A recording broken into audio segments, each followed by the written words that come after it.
welcome to Business Today Television. Show number 28. Gerard, show 28. Hey, we've got new chairs.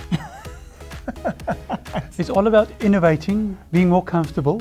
It has, and yes, we have a regular guest on this week, Mr. John Hughes, Helia Singh, and Andrew Ford from Ford and Doonan Air Conditioning. And we have obviously our special guest from South Africa, Annemarie from Mind Skills.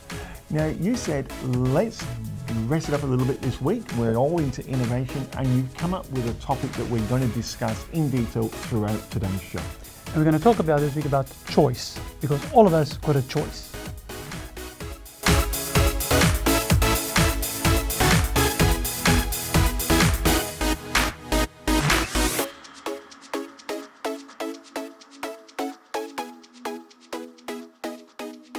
Well, welcome back to Business Today, and we have a new studio, we have new chairs, we have new lighting, so I hope the lighting's working, Gerard. I hope the sound is working today. But I think this embodies the subject you want to talk about, and that was choice. And we had a choice to do this or not. Exactly. When we started a TV show, it was a choice, are we going to do it? And then the excuses start, well, do we have the right sound equipment? We don't have enough cordless microphones. Do we have enough lights? And then we said, we're just going to do it. And I remember the first show, we had 258 people watching the show. But it was a choice to move on. But then there's something else happened. We had interviews where the microphones didn't work. Yes. We had interviews where, for example, Michael put the headphones on and took it off and his hair stood up. I'm sure you can have a look at some of you and go, there it is. It's like a cockatoo. but it was a choice. Are we going to show this to the people or not? And the choice was yes. People can come and say, well, that is just such bad filming. Or they could say, wow, the message was good. And all of us said the message was good. So that was a choice to play it. And I think that's when you're looking at doing videos yourself, that's the acid test. Is the information you're giving good? If the information is giving good, then come on, let's have a little bit of tolerance. Yeah. Let's get over the filming, use your phones, try and just go to microphones, yes, even if you just get cheap microphones just to improve the sound a little bit. But if your quality of your content is good, we are testing. We're getting, what, 15,000, 17,000 views on Facebook, where the radio station is over 8,000 listeners worldwide. And more importantly, or bigger than that, which is obviously just as important, is South African television picks it up to 12 million viewers every week. So hi to all our South African friends and Africa as well, throughout Africa, isn't it? But again, it was a choice for us. If we didn't do it, none of this would have happened. And both of us are living our dream and our mission and our why is to educate people, to serve humanity by giving all these people the option to watch, learn, get strategies, implement. Because all of this that we discuss, nothing costs money to implement. And it's a choice to listen and to implement. Everything in life is a choice.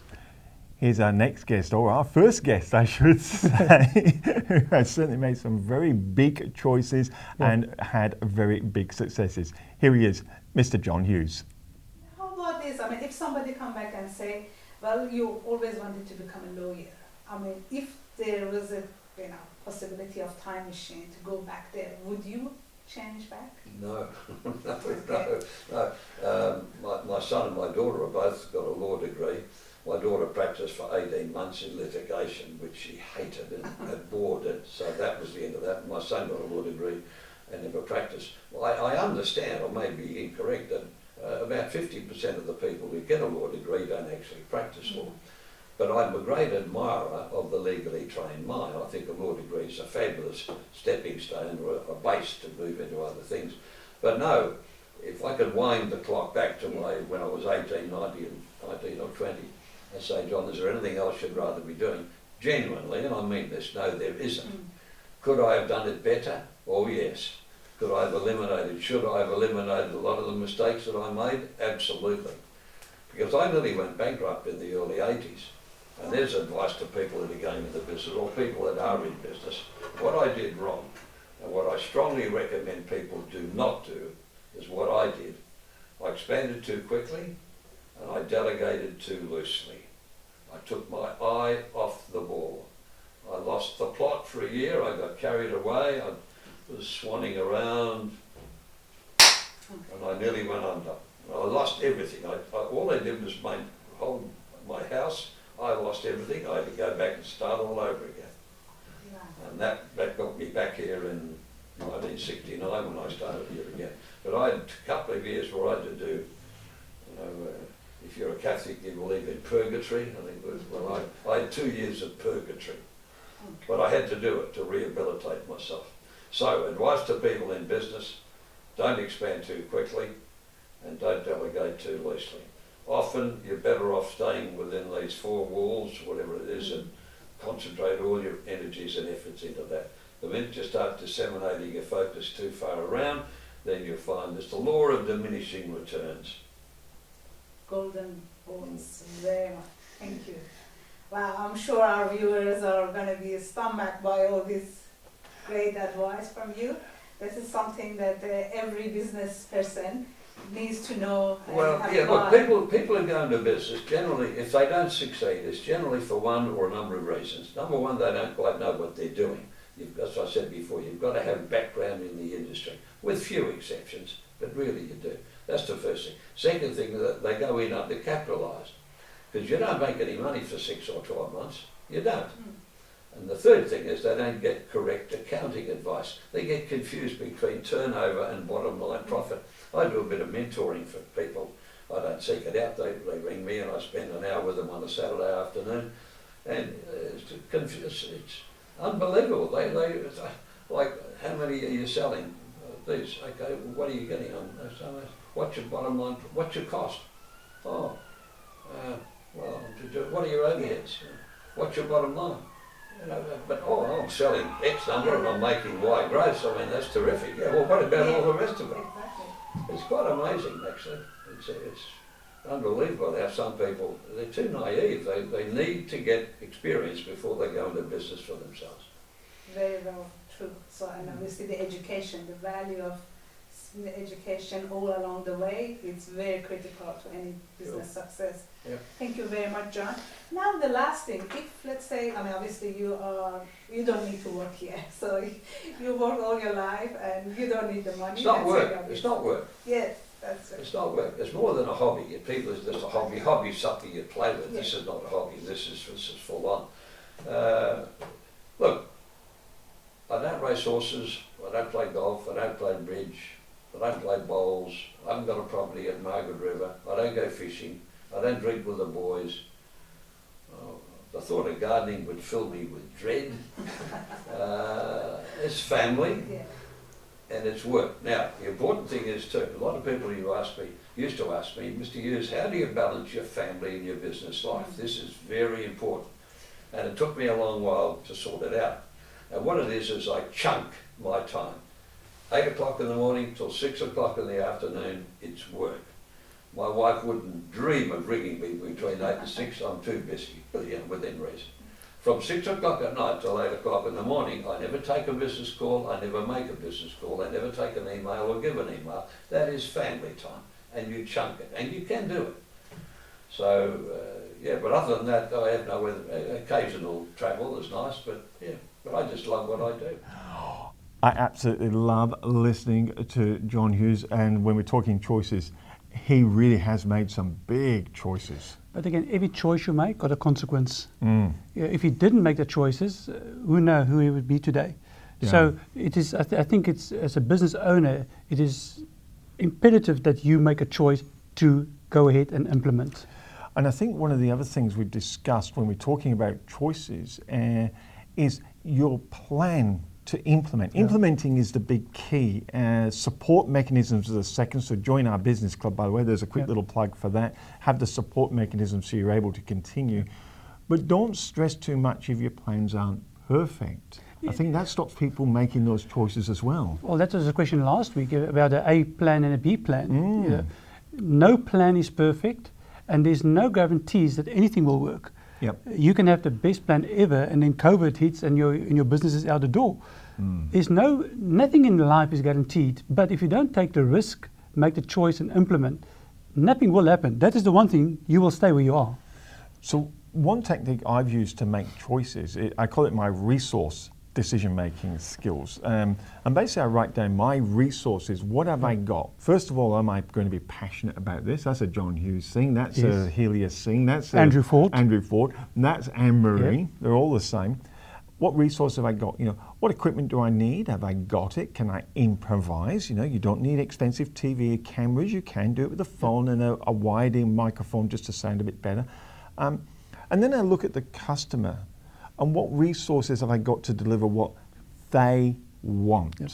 What is it they want?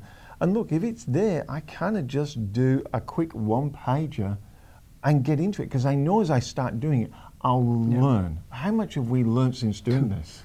A lot, but we've learned a lot because as well, every time things go wrong, we ask what can we change, improve, create, remove. That is our philosophy. That sounds like scissor. It does sound like scissor. but that what we tell you in every week shows, we implement in our business each and every week.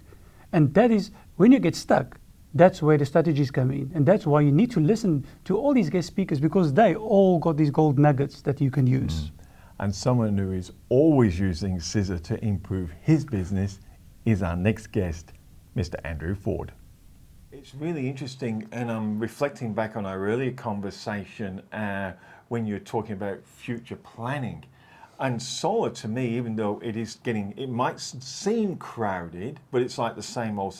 But there's so many new technologies coming through. So it seems like, okay, there's a few players, but because of Ford & Dunham's attitude to innovation and always forward planning, it seems there's a lot of innovation to come through to capitalise on. Was that part of your consideration as well? Definitely, yeah. It's just such a fluid and fast-moving space. Of course, batteries are already here, and I think they're going to get a lot more prevalent. So we saw that a big rise when the cost of the batteries, I think, need to come down and their life expectancy go up. Then right at this point in time, that's definitely going to happen. It's just a matter of who comes up with it first. Yeah. So then there's so much solar systems out there that can be retrofitted with the batteries. So it's just like there's room for plenty of players, really. And room for those people willing to take on innovation for them. Absolutely. It's interesting because apart from the hassle, you also play a big part in the commercial space. So I presume the commercial players, when it comes to solar, are looking for a trusted brand and someone who can help them get the results they want out of it with minimal risk. Absolutely, and that's almost a very more mature, no, it's the wrong word. The commercial has to be much more transparent, because you're dealing with generally larger solar systems, size systems, and people want tangible results. Not like you're just putting a little one on the roof just to help lower your power bill by a few $100. Yeah. These people are wanting results, and you can't decide it's going to deliver this and then it doesn't. They're rightly going to come back and say, why? Yeah. So I think your engineering needs to be a lot better. So we've also assembled people that we can, as consultants, that we can go to when we get a particularly complicated type system or a particularly large one, who have the expertise that we may not yet have, so we can back it up with information and technical data. I do like that when people, and the question was obviously it came in was about first customers, but there is absolutely, if you're lacking something, and Ford and Dunham, certainly not frightened of collaborating with people who've got the skills to bring that knowledge in. Yeah. You getting your knowledge from. That's right, because first thing we all got to remember in business is we're not experts in everything. I think some people have trouble with that, but I think most people realise, especially as the world's getting so much more complicated with technology and that, you just can't possibly be an expert in everything. So be quick to call out. As in, my theory is I think it's better to know a little bit about a lot than a lot about little when you own a business. And you don't have to be an expert in IT and everything else. People pay them to do that. Yeah. It's interesting because we've been talking about all this, we started again and changing brands, which, if you're starting a brand or changing a brand and bringing new products and so forth in and getting your first customer. But it's interesting, I've heard you say this before, and people say, I'm starting a business, what's the first thing I can consider? Most people give a shopping list of all the things they do, and Andrew Ford goes, no, the first thing I want to be known, what I want to consider is what I want to be known for. And you've done it with Excess Fitness, and I think you said it last time, your 3 points of difference: friendliness, cleanliness, results. Spot on, Michael, yep. And, that's how simple you made it. Yeah. And I think we talked about it then. But what I found fascinating, a lot of people, when they start a business, they start making a job list. Oh, these are all the things I can do for people. You seem to start from, no. Okay, if we're doing this, what do we want to be? Why do you think that is so important, and why do you think people should start there before they start making their Yeah. ability list. I just think there's so much competition in every sector now, and you can be everyone says we're the cheapest or we're the best quality, and it just rolls over everyone's. Yeah, we've all heard it before. So you've got to stand out from the crowd. So the first step I'd advise would be, one would assume you already know the industry you're about to open a business in. Who would hope that's step one? Is if you don't already know, go and find out what customers, what they hate about doing business with that industry or that sector, and what they like, what the best and the worst of that industry or sector is, and then identify what is going to be a standout point of difference for you. Yeah. And then work backwards from that. It reminds me, I know some of the younger viewers probably don't remember Victor Cayenne, some of my vintage do, Remington Shaver Company. But he bought Remington Shaver Company. Interesting story from Sperry Corporation, but when he bought it, and he went, why don't people like these electric razors? And everyone said, because they don't shave as close to the blade.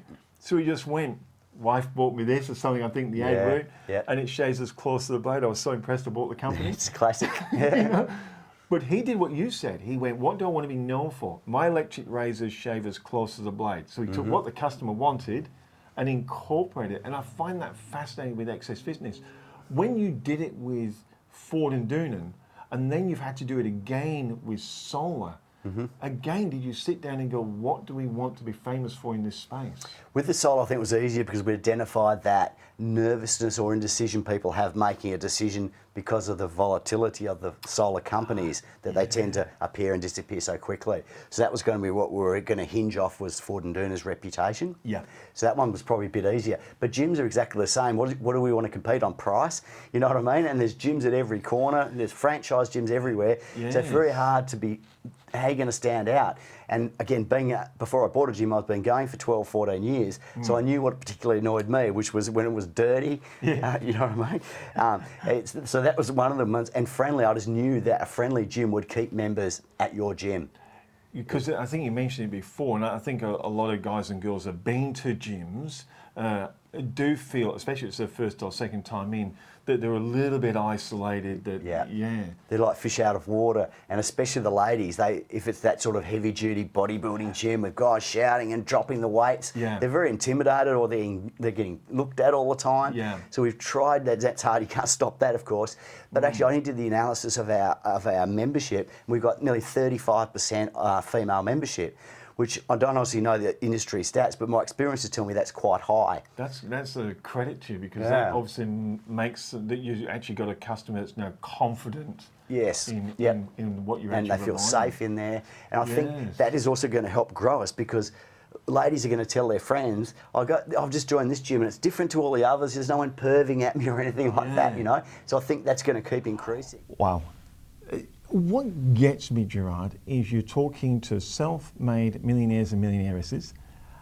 That attitude, they always tell me attitude determines altitude. Yes. Their attitude is just so similar when you ask them these questions. And the one thing that I've also noticed about everybody is that because we made a choice to go forward, improve yourself, you start to get people that I call haters, that start to criticize and look for the small little things that you do. I mean, we had one recently that complained about the spelling mistake on the website, you know, and that is totally unprofessional. Trouble is, he didn't tell us where it was. It took us ages to find it. But if we were scared about if there's going to be a spelling mistake, let's rather not put it out. The amount of work we got from our webpage totally away. They think of, well, maybe we should not post it, but it was a choice. Yes, absolutely. And I think some choices are very difficult, and you've got to have self-confidence in yourself. And I think that's a part of being a group like what we've got, and having mentors like the John Hughes, the Andrew Fords, the Helias, the Annemaries. And Helia, for instance, is someone who's made some pretty big choices, come from one country to another, had to learn English while she went through university, decided that's what she was going to do, even though it was going to be tough. So here she is with some more fantastic, insightful information, Miss Helia Singh. Just looking at, I mean, you're very much on community and very much on that giving. Do you think this is a hallmark of a lot of entrepreneurs as we're going forward? They are now saying there's more than just making the dollar, that I want to actually leave something behind? I'm glad to say yes. This is what I think. So, and or any, I think any smart person can find out quickly that what is a business is all about. Yeah. To me, I'm more of a edupreneur, if that's a new term, or financial edupreneur, because I like to educate people. To me, the value of education is something that we take it for granted, and we think, oh, we may not need it, or we all think about just a particular service or product. But to me, I want that financial education to be by itself, it be such a big thing that people will take it on. When you look at that, that gives you a purpose that is beyond just the business itself. So by having that, does that give you, when times get tough, more reasons to actually push through? Is that what helps you get through some of the tough? Because it's not just all easy. Oh, definitely. This is really what helps me to go through, because when I'm with the clients, and I know so many people, they think they want to have a client who is, especially in financial world, a client who's got money. So the more money they have, the more investment they can have, and the more obviously commissions. That's no brainer. But I've got many clients actually who are just like divorced, or they're just finish uni and they don't have much money. And I don't mind to take on those clients, even though obviously their money or their reward is very small comparing to the big clients. But it's just when I see that hope in their eyes, when I see that aha moment, that there is a light at the end of tunnel in their mind, in their eyes, I think to me that's something I can't put any money on, any price on that. So as we wrap up, because I'm very conscious of your time and you're off to another photo shoot, I do know that. Always in demand. But someone there, they go, okay, I really want to commit to getting into business. I think I've found something. What's your parting comment as we close the show? Your number one piece of advice for someone in that position? For someone in that position who wants to start a business is that know why you want to get into business. Without your why, you're going to face many, many hurdles in the business. And if you don't know your why, you may give up before even you started.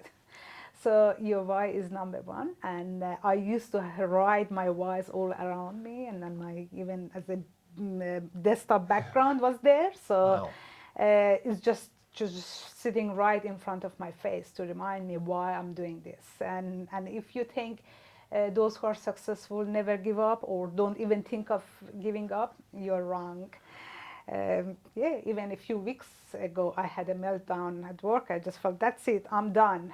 But that was only, lasted 3 minutes. But then I went back to the folder of inspiration that I have, that I'll go there and write them, because I have all the clients who have written all the nice things about me, all the feedback. I have it in a folder, and every now and then, whether it's a personal life or because of the government or COVID or anything to do with the business, that's make me feel that I'm not doing the right thing, or I had it enough. I'll look at that folder and just say, yes, I owe it to these people. I have to keep going.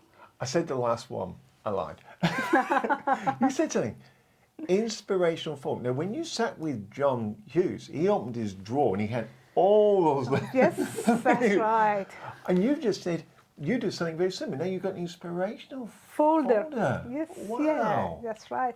Even if they say, because obviously, I run workshops, seminars everywhere. I've got feedback on LinkedIn, on Facebook, on Meetup, any place that I've got. I always copy it, obviously, and just put it in a piece of folder, and I'll go through that. I love that. There's a bonus tip. Get yourself an inspirational folder. Yes. Helia, thank you so much, and have fun on your photo shoot. You're on next. Thank you. Pleasure talking to you. Good luck, everyone.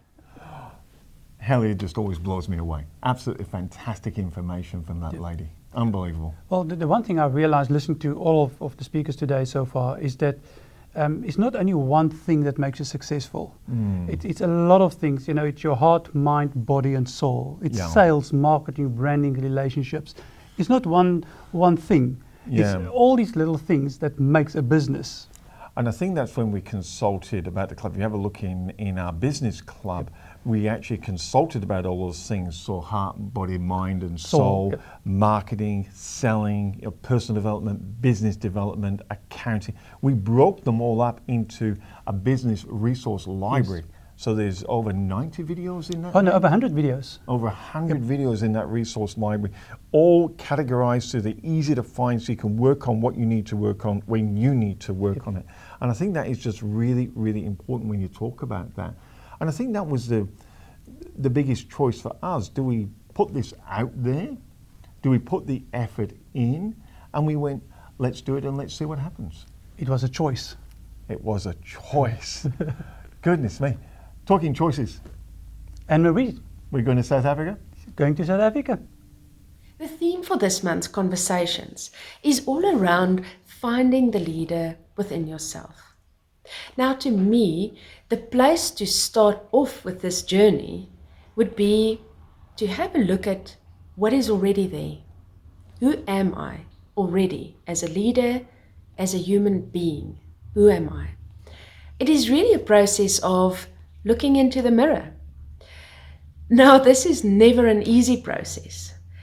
Regardless of who you are, regardless of your amount of success that you've achieved, and regardless of your experience, it is always a challenging journey to really face the truth about yourself. Now, there's always good things about yourself, but there are always the things that is difficult to face. For us, it's easy to look at other people and to evaluate them and to look at what they could be doing differently. It's easy for us to look at projects and processes and to analyze and evaluate, but more difficult to look at yourself. Brené Brown talks about having the courage to be vulnerable, and I think that's such an apt description for this journey. In order to do a stock take about you as a leader, I would recommend that you look at a few areas. For example, purpose. Have a look at your values. Have a look at your habits. Have a look at your personality traits. Because this will give you a good starting point. For example, a purpose. Make sure that you know what your purpose is. Because it is crucial as a leader to have clarity on your purpose, because it is your purpose and your why that will pull you through difficult times. It's literally your northern star. Your purpose is literally that thing, that energy, that as soon as you're tired and you do that thing or that, that action, that you feel energized. It gives you energy. So have a look at what is already there and try and verbalize your purpose, because it's important to be able to verbalize your purpose. Have a look at your values. What is it that drives you consciously and subconsciously as a leader? Have a look at who you are. Are you respectful? Do you have integrity? You're going to have a lot, but what is it that really stands out? And compile that list of values that's already there. Have a look at personality traits. And I find that it is, for a lot of people, easier to ask colleagues or friends or family, those who you do trust, to give you both sides of a personality trait, and to get that feedback from people, because then you know that it's objective and it is a very good source of information. And lastly, have a look at your habits. What is it that you already do? Is it that you perhaps spend more focus and time on people or on tasks? Is it that you can change easily, or would you rather maintain the known? What is it that you do on autopilot without having to think about it? And you can, again, ask your friends and people that you know for this input, because it will be very valuable from objective parties as well. As I mentioned before, this is not an easy process, and also for the brain, because the brain wants to maintain status quo. The brain wants to be comfortable, because as soon as you think and you want to change, it brings discomfort, because any change and growth is uncomfortable. So the brain doesn't want that because it takes up a lot of neural energy. So the brain is going to resist this. So one recommendation that I would like to make in this whole process of doing a stock take is getting a coach, because it's a coach that has clarity of distance. Firstly, it's a coach that's truly objective and that only has your agenda at heart. It is a coach that will keep you accountable and that will make sure that you move forward and that you do the things that you set out and that you promised that you would do.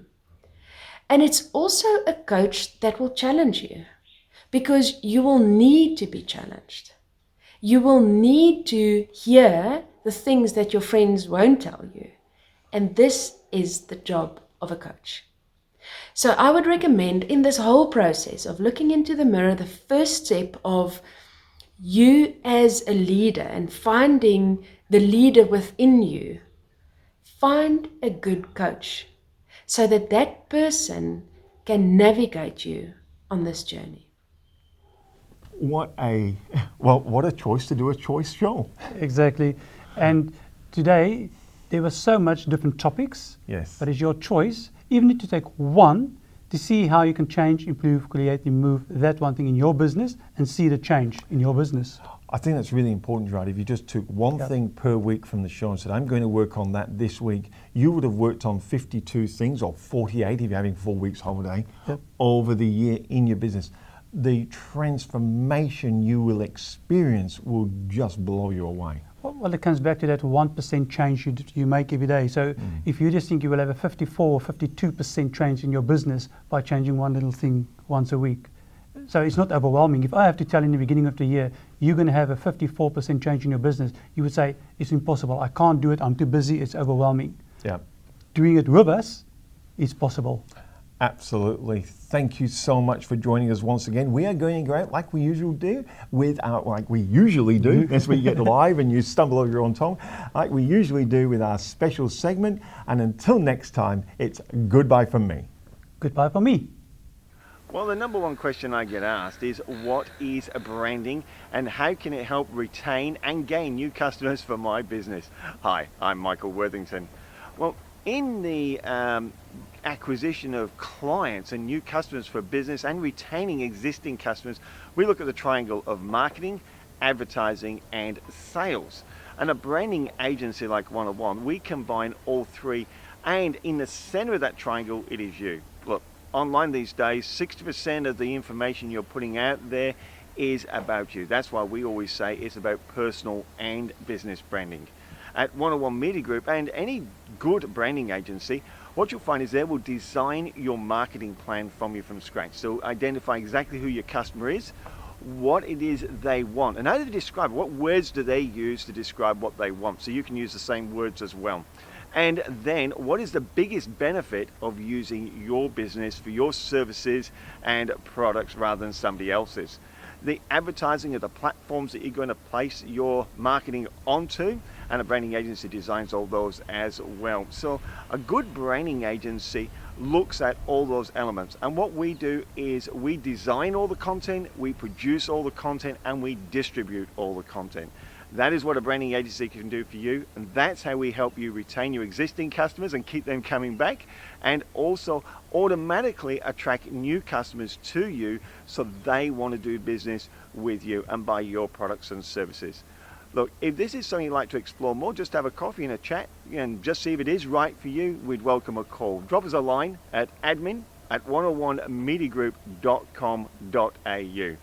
I'm Michael Worthington, we're 101 Media Group, and we'd love to help you grow your business.